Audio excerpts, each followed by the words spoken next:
characteristics niya. Kaya ano, yung stability, panalo si Honda when it comes to stability.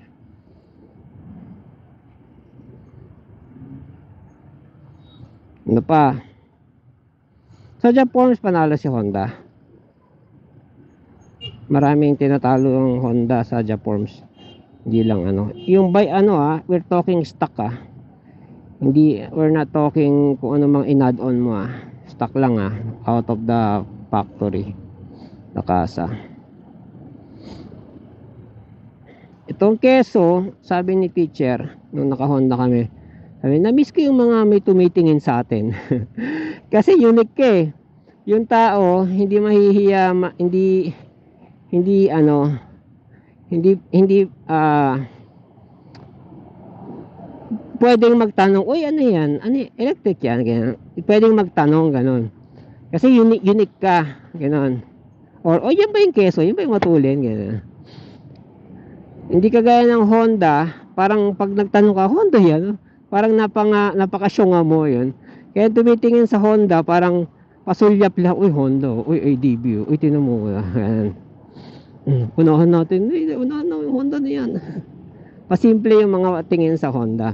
Pero ramdam mo yung, uy, putik Honda, sana all. Ramdam mo yung mga ganon. Ang mga nagaganon lang yung mga pamangking ko, ganon, mga brutally honest ba.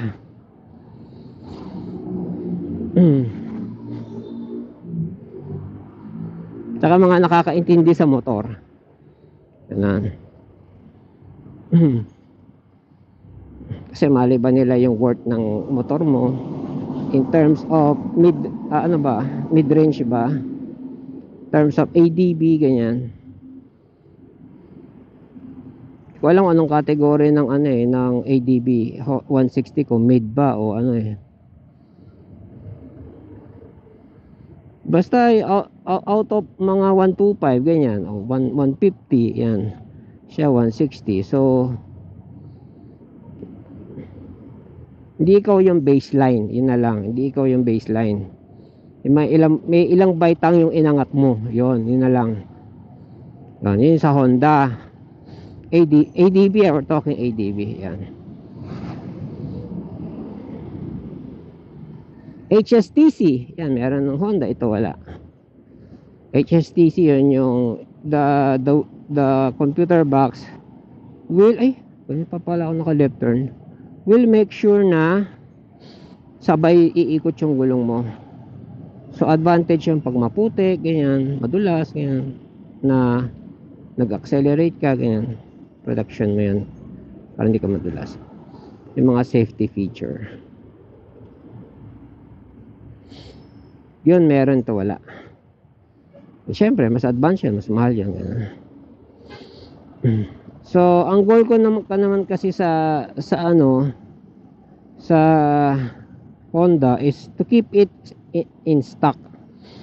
Kasi hindi naman ako may-ari nun Tsaka alam ko na magastos talaga magpapogi na ng Honda, ng ADV. And nung may nagsabi na stock is good, dun pa lang naniwala na ako dahil dito sa keso, danas ko na once na sinimulan mo, dugtong na yan. Simula ka mag-change ng gulong, upgrade ng gulong, ng preno, sunod-sunod na yan. So ayokong hindi pa nga ako tapos dito sa mga gastusin pa lang dito, magastos. Ayoko ng unnecessary gastos sa mga upgrade. Hindi ko na siya dadalhin sa Honda dahil hindi naman akin yung Honda. Yun.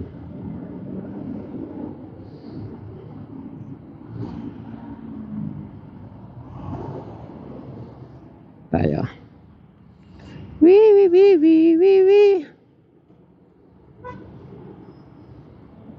When it comes to height, by default yung height nun is almost parehas neto.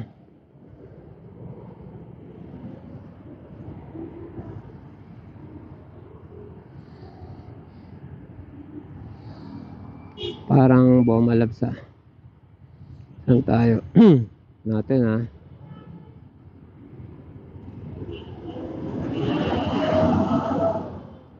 Iyan, oh. Sinipag.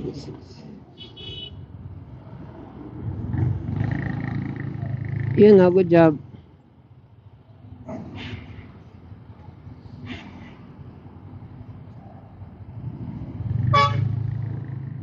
Good on motorcycles. Whee! Sinasabi ko.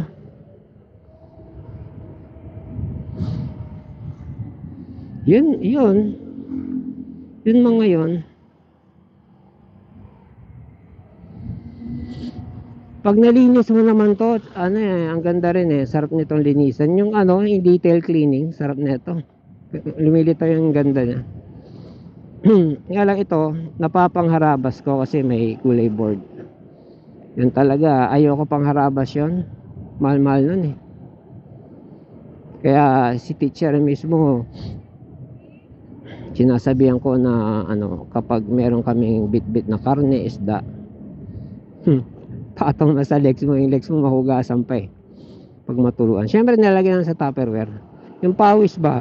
Pawis ng lamig pag frozen yung binili, kaysa sa ilagay natin sa U-Box. Lagay natin yung U-Box ng Honda, may may sapin, para siyang Gucci something na sapin.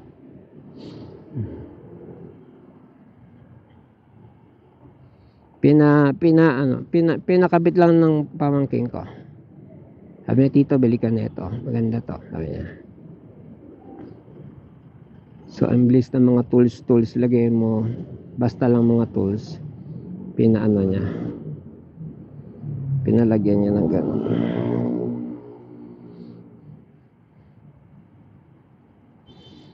Time check 4:17. Grabe, tagal natin 35 minutes.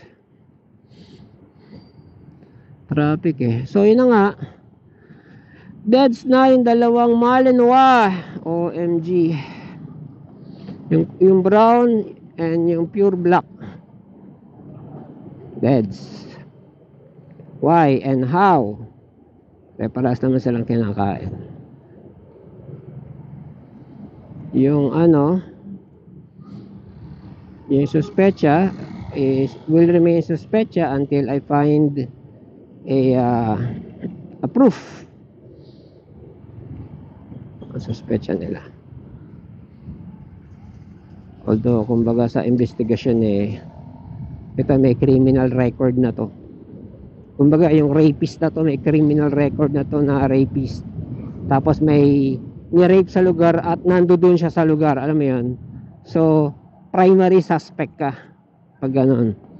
So tulad nun sa amin, kung meron kung totoo man yung sinasabi nila na may pumasok dyan o may naghagis dyan, may nag-abot ng pagkain dyan na kasi kung sino man ang merong interest na mawalan ng aso doon, yung pumapasok doon sa amin. Kasi pag lumaki nga naman yung mga yon, hindi na siya makakapasok. Ang naprotektahan ko lang yung lagi kong kasama. Yung nakakulong doon, hindi ko naprotektahan kasi nakakulong. Pwede niyang bisitahin sa gabi. Ganon. Napaka useless pala ng CCTV kung walang ganong feature. Yung subscription type, 2,000 a year. In 10 years, that's 20,000. Siguro 5 years, that's 10,000. 5 years.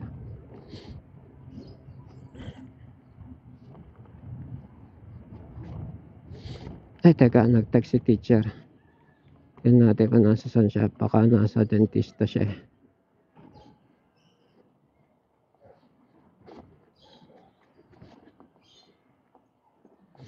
Kala nga. Saan natin text niya.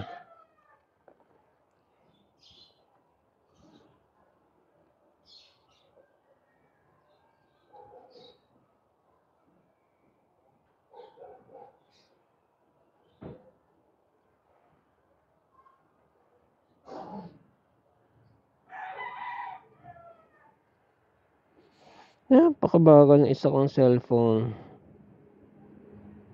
Bagay.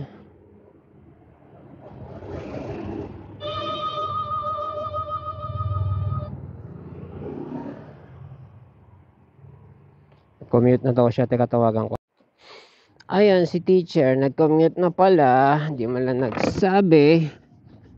So, nasa Cubao siya ngayon. Punta ko siya sa Cubao. Ilang volts pa ba ako? 83. Yaka-yaka yan.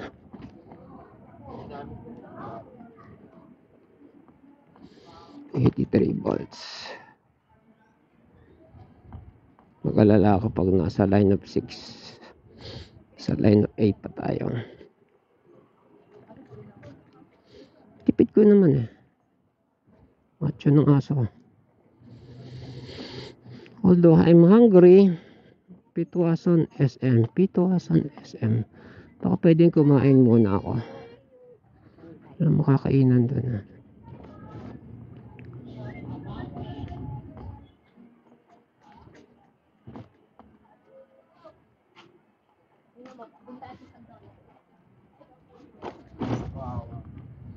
Sumisibat pa rin yung uno. Nakauno na ako ngayon. Yung tipong bubuelo lang, tapos sisibat pa rin. Sisibatin pa rin yung motor.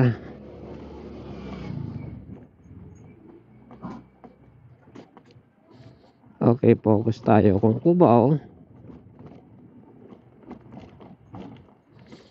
Teacher kasi yung navigator ko eh. Pag Cubao, alam ko na. Ano sa ibabaw ng tulay. Kakanan ako. Punta ako ng imbes na dun ako sa Makapagal, kakaliwa ako. Aakyat ako doon sa puntang Katipunan. Sabi, gutom ko ah.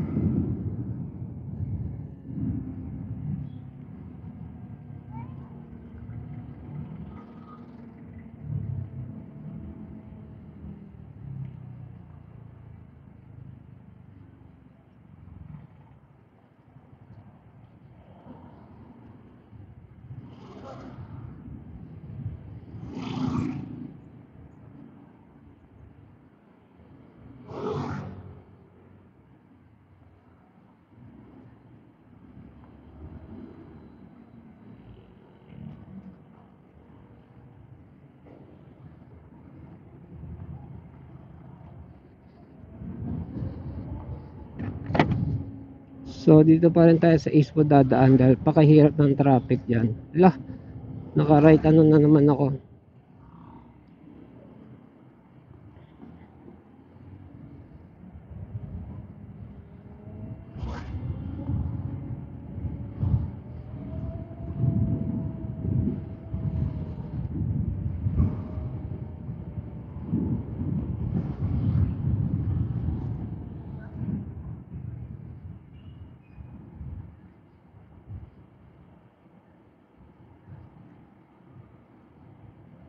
Gusto ko bang ma-upgrade yung busina ko dito.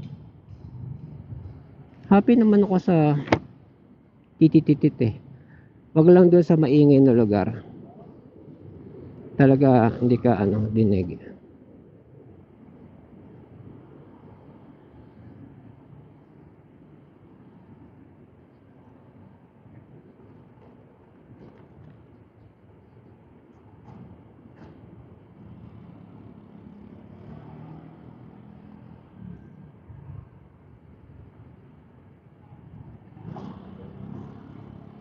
Yung sinasuggest kasi nung isang technician doon sa Lodge e-bike, blow punk na regular busina, hindi siya horn. Horn ba? Hindi, regular busina siya. Blow punk. Tapos, dalawang 20 amperes na converter. 650 isa. So, magkano na yon? Eh, yung pa.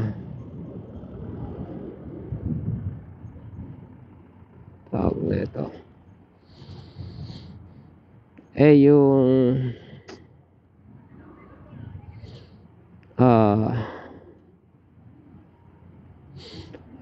labor pa, ganun. Kusina pa 950. So magkano na? 1,250.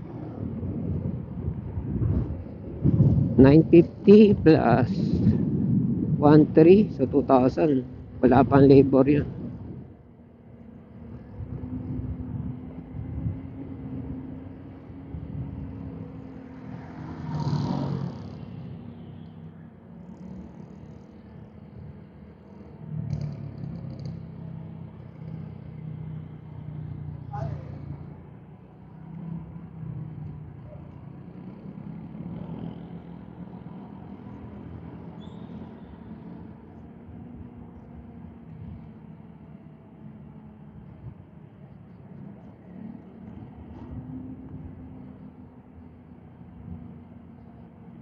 Ilang taon na kami dyan sa ano na yan, sa bahay na yan. Never kami napagawa kasi siguro mapapagawa lang. Si teacher ang nagpapagawa dyan eh. CR, gumastos siya ng 7,500. Ang gumagastos siya. Yung gate, gumastos siya ng... Kano ba ginastos? Basta bumili kami ng material. 7K, mga ganyan. Yung bubong, 30. Yung bubong sa likod, sa kusina, bulok na yun kasi yung nilipatan namin. Yung mga gastos yan ni teacher. Tapos nung pandemic, nagpintura-pintura kami ng bubong na hindi naman naayos. Yung kisame, pinagawa niya rin yun kung magkano man nagastos, mga 10,000 din. Na nawalan ng saysay kasi yung bubong hindi naman natino yung ayos. So nawarak din yung kisame, kakatulo ng bubong. So yun. Yung mga gastos niya. Ako, ayokong gumastos kung may pera ako nung nasa call center pa ako. Ayoko gumastos kasi sabi ko, baka one day paalisin tayo dito. Pero ilang taon na yung nakadalawang dekada na. 2 dekada at kalahati na. Tapos nag-a-advance na yung mga kapitbahay ko. Ang lawak ng lupa namin dyan. Siguro ngayon, nasa 60% na lang yung lupa namin dyan. From mga 55 na lang, ganyan. From original. Ang lawak niyan. Hindi lang kasi, teka, focus tayo kakaliwa tayo rito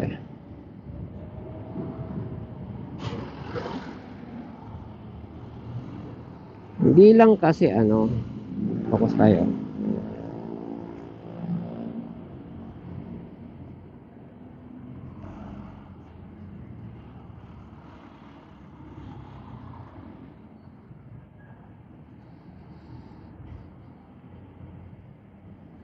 Hindi lang kasi nasubaybayan ng mother ko. Mother ko may-ari niyang bumili niyan dahil pinaupahan niya.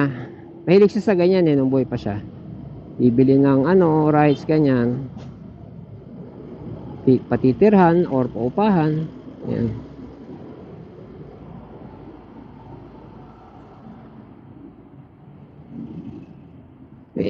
In this case, pinaupahan niya.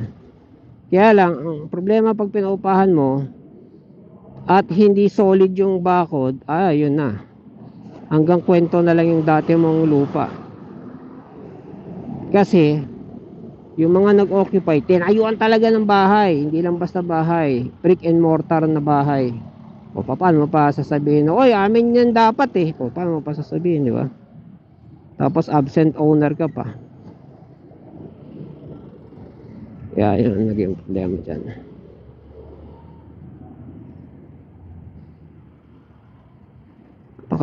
Technical nitong driver na to.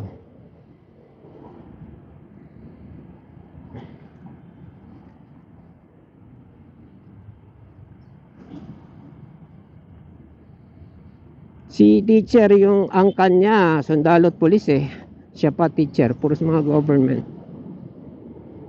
Kami angkan ko mga more on negosyante.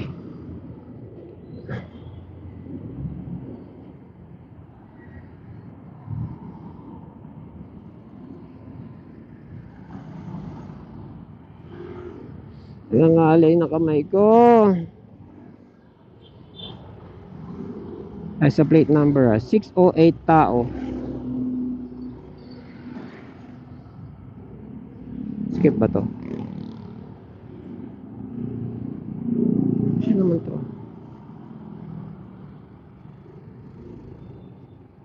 Sarap, di ba, ng keso? Oh, ito masarap sa keso. Singit-singit. Pag ADB dala ko dito, nako, side mirror to the max. Pina to the max. Bahala ka, mainip yung nasa likod ko. Pero ito maluwag to. Yung mga singit-singit lang talaga. Yung ano. Parang hirap balanse na.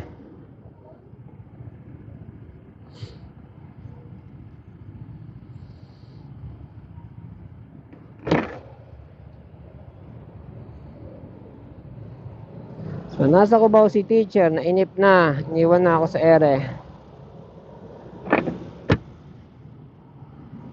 Ginagawa kasi no, pag nagko-commute, Cubao muna. From Cubao siya mag-Antipolo. Ganun. Teka, pinagbabawal na technique tayo.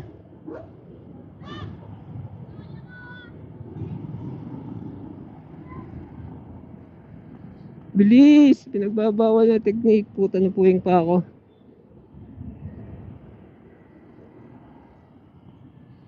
Pinagbabawal na technique. Wow.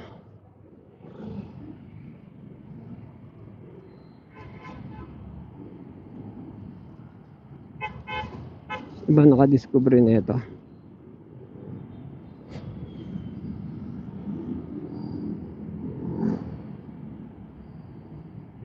Grabe oh.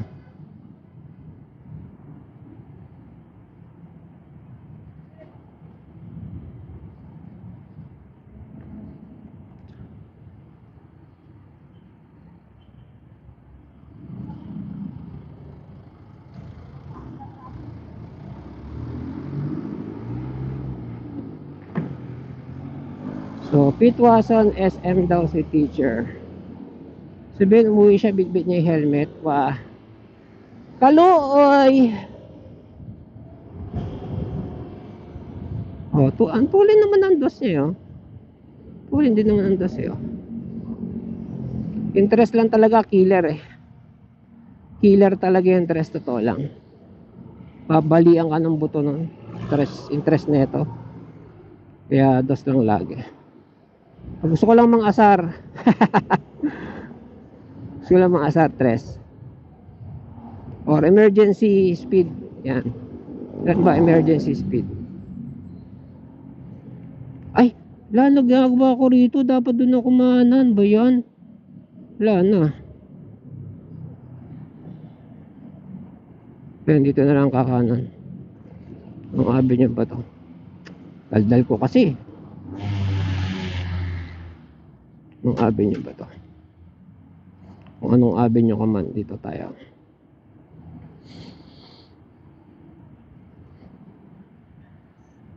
th Avenue, sige, pwede. Dapat 20 kasi. Dito na rin lang.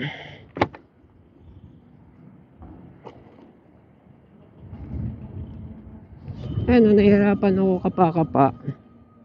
Signal light.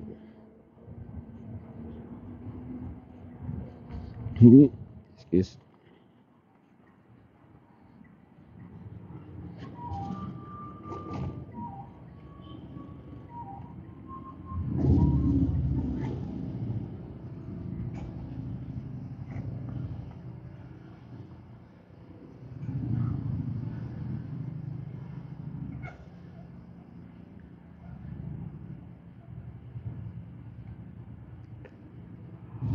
Huh, 18th Avenue. Dito ako sa 10th Avenue nag-high school, 2nd year to 3rd year. Kaya itong mga lugar na to, medyo pag nagka-cutting class, nagka-cutting ba ako? Yan, nagka-cutting. Good student ako. Pag yung gumagala lang, yan, not necessarily, hindi kailangan ko mag-cutting paggagala. Pero itong mga lugar na to, dito kami nagliliwaliw. Yan, number 1 lang. nung high school kami. Ewan ko kung saan naputol, pero pag naputol pa to, ibig sabihin puno na yung memory.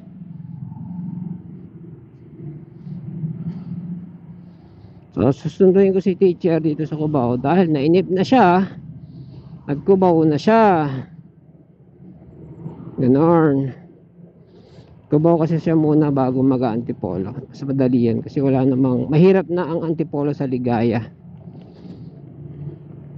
Oo, dami pang ano doon. Mandurukerts.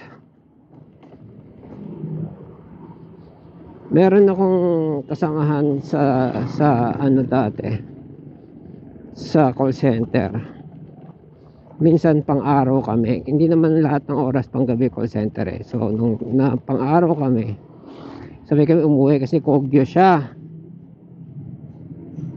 Ano ko rin siya, kalaro ko rin siya sa airsoft, ganyan. So nung nag-aabang kami sa Ligaya, Joey pangalan ko sa ano office. Joey. Tingnan mo yung mama na may bit-bit na carton bag tsaka jacket. Sabi ko, bakit? Kahit mainit may jacket. Parang yun lang philosophy sa utak ko. Wag mo pahalata na nakatingin ka, gumagano siya. Wag mong pahalata na nakatingin ka. Tingnan mo, sabi niya gano'n. Nung nabuking, sabi niya, na-gets ko yung sinasabi niya. Ang ginagawa nila ganito. Kapag siksikan, sasabay. Siyempre may paparan na jeep. Malaki yung bakante o may bakante o wala, may paparan na jeep. Magguguluhan ngayon yung ano, babae, lalaki, matanda, bata na makasakay. Sila makikisabay kung saan magulo, makikisabay sila isa, dalawa, tatlo kung ilan man sila. Makikisabay. Tapos yung carton bag, doon nila ilalagay kung ano madukot nila sa bag. Kasi kitang-kita ko na nandudukot sila eh. Nung nakita nila ako na nakatingin, na nandudukot sila, sama ng tingin sa akin. Sabi niya sa akin, Joey, sabi ko siya, wag kang papahalata. Nahalata na nakakita natin sila. Tara, atras tayo, marami yan. Sabi ko. Pag atras namin nga, tinuro niya, ito kasama nila, ito kasama nila, ito kasama mga sasama ng tingin sa amin. Tara Joey, lipat tayong pwesto, baka kuyugin tayo rito. Ganon sa Ligaya. Si teacher na biktima na yan, Adora-Duragang. Maliliit pa yung mga Junakis namin. Ilan ba? 3? Oo, 3 yung bitbit niya. Kasi apat na taon yung lamang ng panganay. Tapos magkusunod yung lalaki. Yun. So may naamoy siyang mabaho doon, traffic dyan sa Ligaya na naman, Ligaya papunta sa Santa Lucia. Naamoy siyang baho, naamoy siya, ano yun? Tapos nung napansin nung kaharap niya na may naamoy siyang mabaho, tumulong sa kanya yung nasa harap o nasa gilid niya pala. Yung nasa harap tinuro, may itinuro sa kanya yung damit niya, yung buhok niya, actually buhok. Tapos yung nasa gilid niya, kumuha ng panyo, pinunas-punasan yung buhok niya. Yung buhok niya napunta sa damit niya, yung plema, kadiri daw, baho daw ng plema na mukhang nagsisigarilyo na hindi maintindihan, baho, amoy impornal, hindi maintindihan. So abalang-abalang ngayon nagpupunas. Tapos yung nagtuturo sa kanya, ay maganon, habang dinudukutan na yung 10,000 niya. So tanong ko, paano nalaman na may 10,000 siya sa wallet? Diyan siya na biktima sa Tapos marami siyang kasamang bata, maliliit. Grade 1, grade 2, grade 5, yan. Yan lang age gap nila eh. Grade 5, grade 6 pala. Grade 1, grade 2, grade 6. Yan. Siyempre, abala sa mga anak, kakalong, ganyan. Nanlalambot siya nung dumating. Sabi niya tulala siya nung dumating. Nakuha nadukot sa bag. Nadukot sa bag niya yung Nadukot sa bag niya yung 10,000 winidoro niya buong buo kung saan man niya gagamitin. Yung ate ko naman, nagbayad sa grocery. Pagbukas siya ng wallet niya, nakita yung dikit-dikit na malalaking salapi. Siguro lilibuhin. Tagal na yun eh. O lilimandaanin. Bayad niya. Bayad siya sa grocery. Nung magbabayad na siya sa jeep, wala na yung wallet na binalik niya sa bag niya nung nagbayad siya sa grocery. So, ang analysis doon is doon pa lang sa grocery may nakatiktik na makapal yung lilimandaanan niya o lilibuhin niyang pera. Wala siya tuloy pang bayad sa jeep.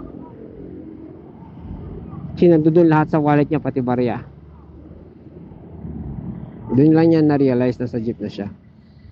Sabi nga nila, malay mo nandoon sa jeep yun, dukot ng dukutan sa jeep. Tapos pag dukot sa'yo, bumaba ka agad kahit kasasakay lang. Ganun.